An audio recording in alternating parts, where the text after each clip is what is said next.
8h32 sur BFM TV et RMC. Et mon invité est Mélissa Bell. Bonjour. Bonjour Néla. Vous êtes la correspondante de CNN en France, spécialiste des relations internationales. Vous connaissez parfaitement la France, l'Europe et les États-Unis. Et donc, vous allez nous aider à comprendre pourquoi ce qui se joue aux États-Unis est tellement important.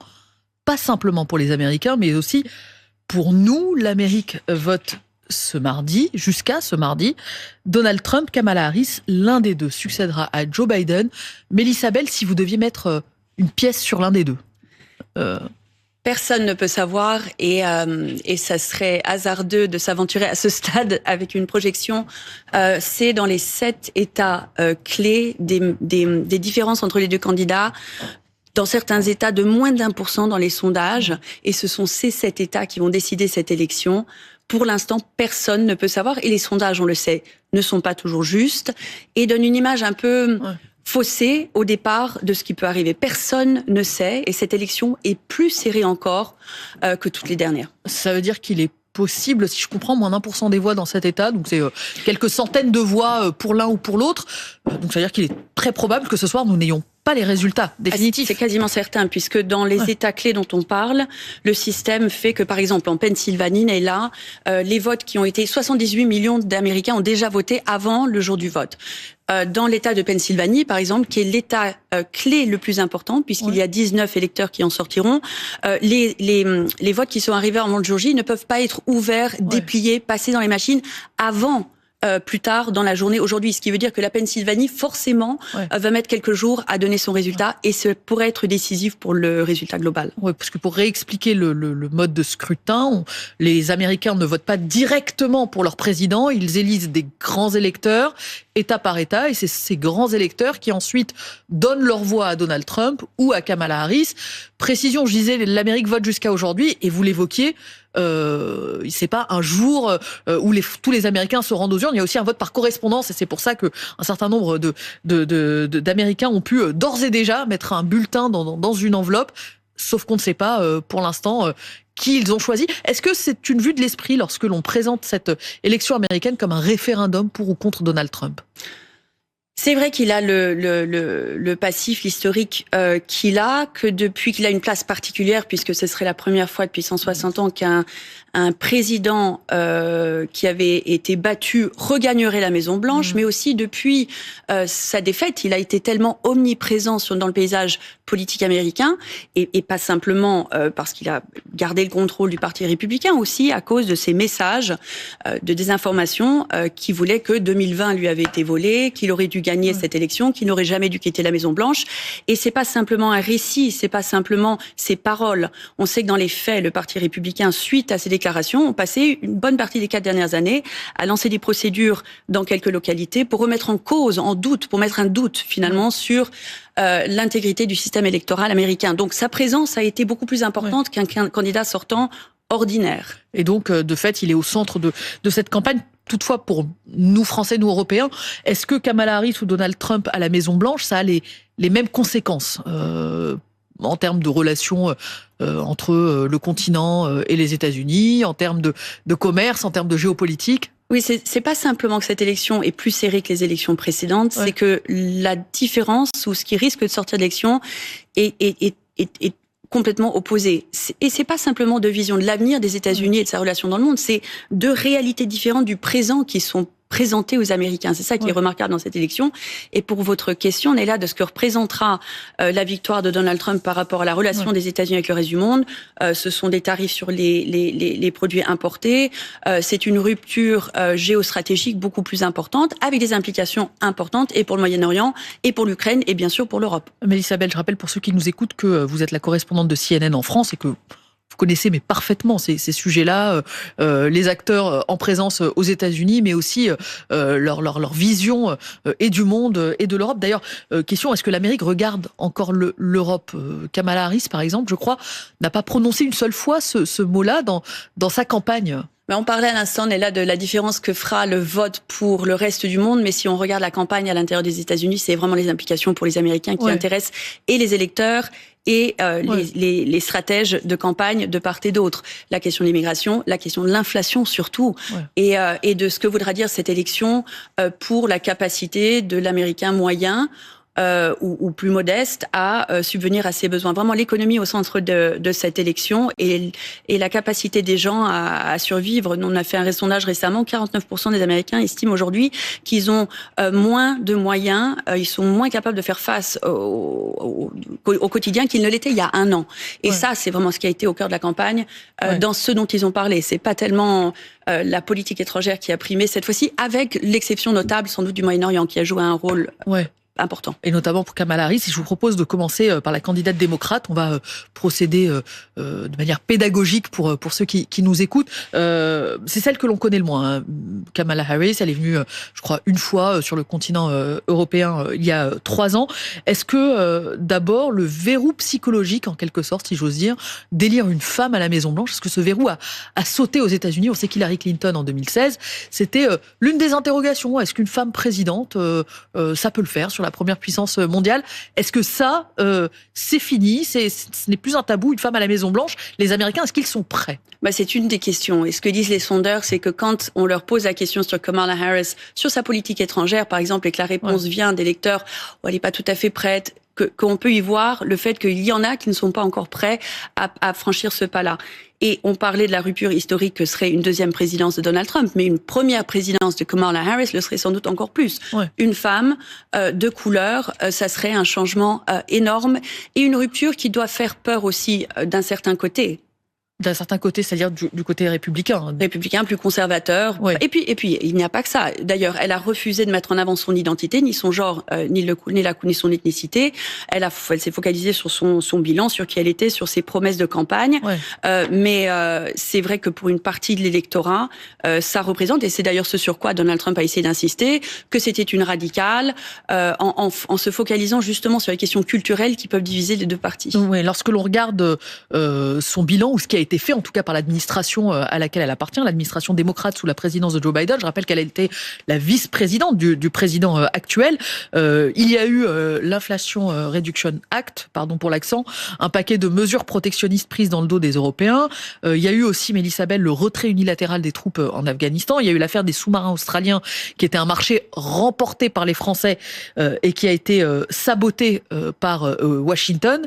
Il y a eu le soutien timoré à l'Ukraine, ou en tout cas l'aide qu'il a fallu arracher dollar par dollar pour fournir des armes, pour fournir de l'aide financière à Kiev. Est-ce que ça veut dire que l'Europe devra se méfier, y compris dans le scénario d'une victoire de Harris? Est-ce que les démocrates, c'est aussi America First, l'Amérique d'abord? Je pense que les Européens ont été étonnés de voir à quel point Joe Biden l'était, notamment sur les questions économiques, beaucoup plus America First que n'avaient été des administrations démocrates précédentes. Sur l'Ukraine, je pense que ils ont été beaucoup plus forts, surtout au début de la guerre. C'est eux qui ont vraiment lancé l'idée d'aller soutenir sans faille le gouvernement ukrainien, même si plus tard, c'est devenu plus compliqué par rapport au Congrès de continuer cette aide qui avait été la plus importante, l'aide américaine à l'Ukraine.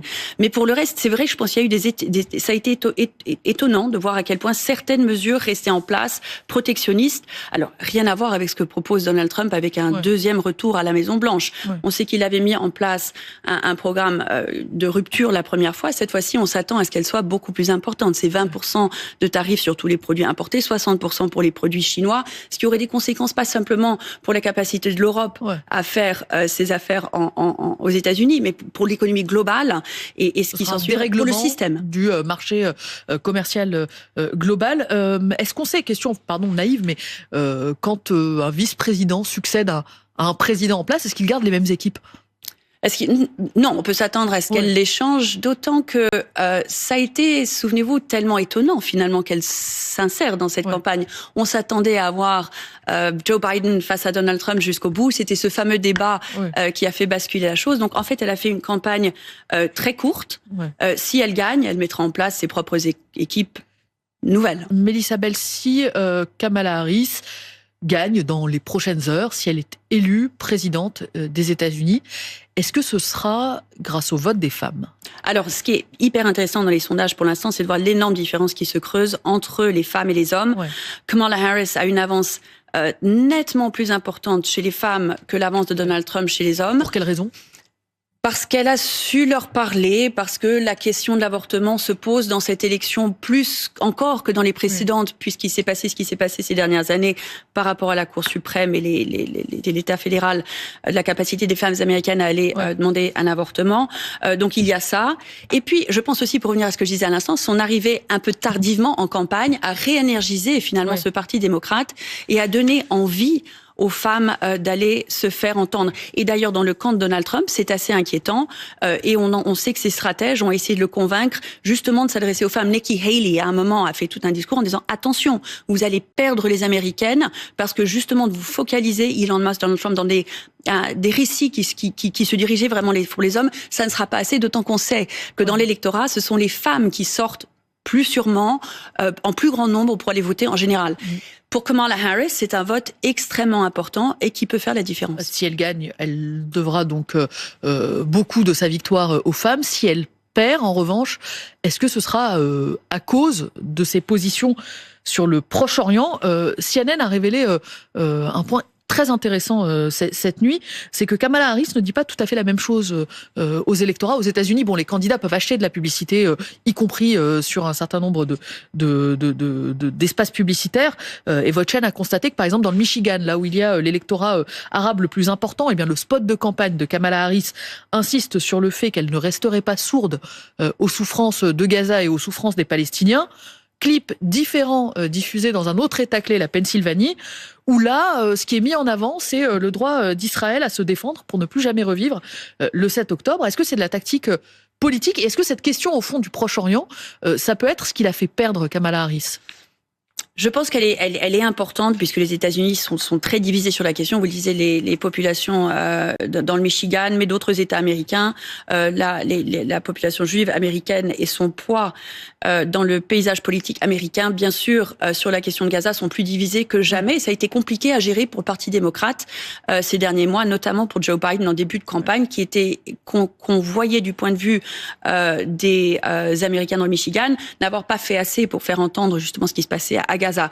Elle est arrivée, justement, sa grande difficulté, ça a été de dire, oui, j'ai été la vice-présidente de Joe Biden, mais attention, vu la dissatisfaction qu'il y avait par rapport à sa présidence dans l'électorat généralisé, je vais aussi faire une différence, je serai aussi différente de lui.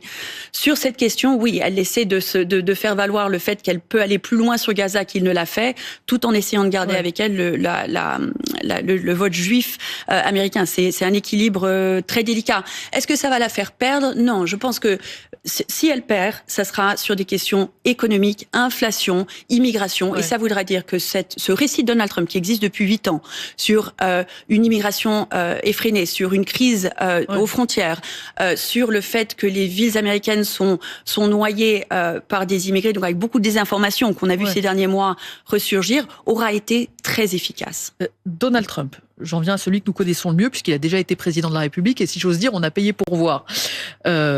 S'il perd, je comprends que le vote des femmes aura joué un grand rôle dans sa défaite.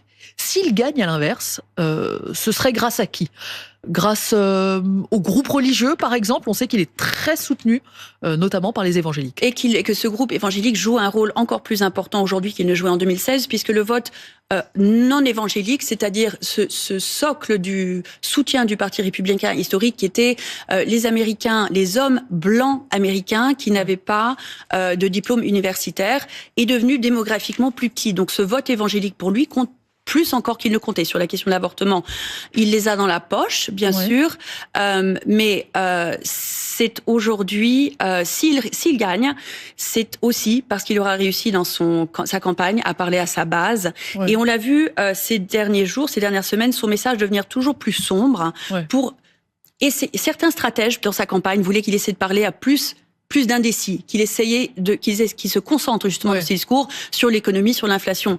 Il est qui il est. Et plus les semaines ont passé, plus le discours est devenu sombre et autocratique. Et s'il gagne, ça veut dire que ça a été ignoré et que sa base est sortie suffisamment nombreuse pour compenser le fait que les indécis n'ont pas été séduits par un message qui serait plus au centre. Mélissa Bell, on est d'accord que si Donald Trump ne gagne pas, il y aura une contestation des résultats. Jusqu'où cela peut aller? On garde en tête les images de l'attaque du Capitole lorsqu'il a perdu en 2020. C'est certain. On sait que depuis 4 ans, certaines parties du Parti républicain ont lancé 130 contestations, procédures préélectorales pour essayer de faire miroiter dans des localités des menaces qui n'en avaient pas vraiment été pour jusque-là. disqualifier le scrutin. Par exemple, le fait que des non-américains étaient sur des listes électorales. On sait que dans la réalité, c'est un nombre infiniment petit. Ça n'est pas un problème dans le système démocratique américain. Pas simplement les procédures, mais le récit qui vient du Parti républicain depuis 4 ans sème un doute. Et on l'a entendu de plus en plus clairement ces derniers jours dans la campagne. Si les démocrates gagnent, c'est qu'ils ont triché. Et ce sont des procédures lancées au niveau local qui pourraient retarder donc le résultat final et qui pourraient, on se souvient de 2020, c'était alors même que le vote était compté, qu'il parlait de tricherie dans tel ou tel endroit. Ça a commencé déjà. Il n'y a aucun doute que ça continuera cette année dans les prochains jours. Campagne extraordinaire, Mélissa Bell, quand on se déroule le film des dernières semaines entre la tentative d'assassinat de Donald Trump, Kamala Harris, qui est finalement désignée par les démocrates quand Joe Biden se retire, la violence verbale inouïe à laquelle on a pu assister entre les deux candidats. Est-ce que quand vous voyez cette campagne américaine vue de France, est-ce que vous voyez des similitudes? Est-ce que vous dites, tiens, la France peut être aussi guettée par cette forme d'américanisation de la politique et de brutalisation du débat public? Je ne lui souhaite pas, mais je pense que ce qui a été justement dans ce que vous expliquez, ce qui a été déterminant pour changer ça, pour faire qu'on arrive à ce point de vitriol, de division, de fracture, d'incompréhension, d'incapacité à s'entendre de part et d'autre du spectre politique, c'est aussi le fait que le paysage médiatique a beaucoup changé. Des chaînes comme la mienne ou Fox News jouent un rôle moins important dans l'information que reçoivent les gens aujourd'hui qu'en 2016. Les réseaux sociaux y ont été pour beaucoup, avec leur capacité à relayer des informations qui sont fausses, le fait qu'il n'y a pas d'intégrité journalistique dans les informations qui sont relayées, rien n'est checké ou pas tout n'est pas checké. Et on a tendance, c'est aussi une façon d'amplifier certains messages. Donc, une partie de l'électorat va simplement recevoir des informations qui confirment les idées qu'ils ont déjà. Et cet espace réel, partagé d'autrefois, a eu tendance à disparaître. Moi, j'ai l'impression qu'en Europe, il existe encore. Vous avez encore des rendez-vous télévisés importants d'un point de vue national. Vous avez encore des journaux nationaux qui comptent, pas simplement en France, mais ailleurs. C'est ça qui s'est effrité beaucoup plus rapidement aux États-Unis. C'est difficile pour une chaîne comme la vôtre, Mélissa Bell, CNN, de couvrir la campagne du candidat républicain, alors qu'il vous a souvent désigné comme des médias relayant de fausses informations. Il vous a souvent accusé, au fond, de ce qu'il produisait lui-même. Ennemi public numéro 1 pendant la campagne de 2016. Et pourquoi? Parce que, comme disait notre chef à l'époque, parce que quand on est pour la vérité, on a l'air d'être contre Donald Trump. Donc, vous vous souvenez, après prendre son premier mandat, les journaux New York Times qui avaient fait des décomptes des mensonges tous les jours. C'était complètement nouveau. Donc, pour les médias traditionnels qui essaient de faire leur travail, d'essayer de faire la part entre le vrai et le faux et de relayer des informations justement qui ont été vérifiées, qui sont factuelles, qui sont réelles, ça n'est pas un combat personnel, ça n'est pas un combat contre tel candidat, c'est un combat qui a toujours été éternel, qui est celui pour la vérité, pour essayer de dire les choses comme elles sont et de trouver la vérité là où elle est. Mélissa Bell, d'un mot sur les réseaux sociaux, puisque vous les avez évoqués. On voit qu'un certain nombre de grands patrons de la tech américaine gardent le silence, alors que traditionnellement, ils étaient plutôt démocrates ou perçus comme tels, à l'exception notable d'Elon Musk, qui ouvertement soutient Donald Trump. Est-ce que l'on sait, les patrons de Facebook, de Microsoft, les autres, qui ils soutiennent? On sait que, par exemple, ils se taisent? Une particularité cette année, c'est que Corporate America, toutes les grandes boîtes, pas simplement les techs, souvent peuvent faire campagne pour aller voter. Donc pas pour un candidat ou pour l'autre, mais juste pour encourager les gens à aller voter. Cette année, beaucoup se sont tus parce que de peur d'être associé à une campagne ou l'autre. Et encore une fois, ça donne le Washington Post qui, pour la première fois, ne donne pas sa préférence. Ça aussi, c'est curieux, des médias qui donnent leur préférence. C'est courant aux États-Unis. C'est courant aux États-Unis, c'est curieux en France. Et le Washington Post en a perdu des dizaines de milliers d'abonnés parce qu'ils ont l'habitude justement d'avoir un journal qui leur dit bon, nous, on pense que tel candidat sera bon pour telle raison. Donc c'est un grand changement et ça en dit long. On est là sur la fracture de ce pays et sur jusque-là, on pouvait être pour les républicains, pour les démocrates, ça pouvait changer, mais il y avait une capacité à se parler, à continuer à croire en un système, l'intégrité d'un système, un espace partagé, comme je le disais à l'instant. Cette fois-ci, le fait que personne ne veuille être associé de trop près, avant, de peur, après, d'avoir des conséquences, on dit long sur justement la peur qu'il y a, l'inquiétude qu'il y a, et le manque de confiance finalement de part et d'autre. C'est nouveau. C'est nouveau et la bonne nouvelle, c'est que vous nous dites que la France, pour l'instant, n'est pas guettée par cette logique de bloc contre bloc. Merci Mélissa Bell, il est 8h52 sur BFM TV et RMC.